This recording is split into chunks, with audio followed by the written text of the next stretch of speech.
שלום אבי. שלום וברכה. אבי מסקופ טכנולוגיות, נכון? נכון, אבי מחברת סקופ, טכנולוגיות וביטחון. בוא תספר לי אבי, כשאתם בונים אבטחה לווילה או לבית פרטי, מה מכוון אתכם בהחלטות איך לאבטח את הבית? קודם כל זה אסטרטגיה מבחינת התפיסת עולם, כי אני בא מתחום העולם של בנקים, של מוסדות, של אבטחה ברמה מאוד גבוהה. לכן התפיסה שלנו היא מחשיבה אסטרטגיה איך חושב הגנב.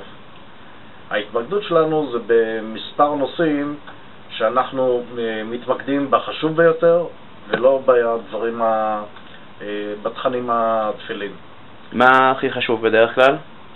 החשוב בדרך כלל זה לתפוס בעצם את הגנבים במצב שלהם המקצועי שהם חושבים עליו, איך לא להתאפס, את הנקודות הבריחה שלהם, שאותם אנחנו צריכים למנוע ולגרום להם שהם בעצם ייחשפו עוד בשטח הפתוח של הבית.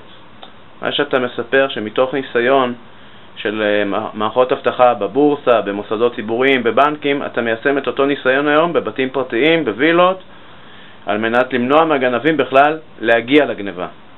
נכון, אנחנו רוצים להגיע במצבים האלה למצב הגבוה ביותר, שגנב בעצם לא לתת לו את הצ'אנס שהוא יחדור לבית.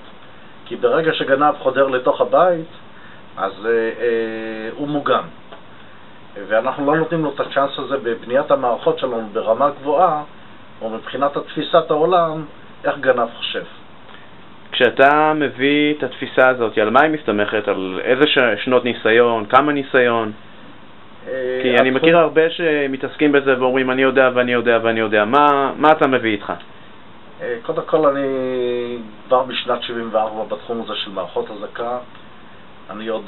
ההתפתחות שלי הייתה בתחום של האלקטרוניקה עוד בשלבי הבנייה של המערכות, התכנון שלהם.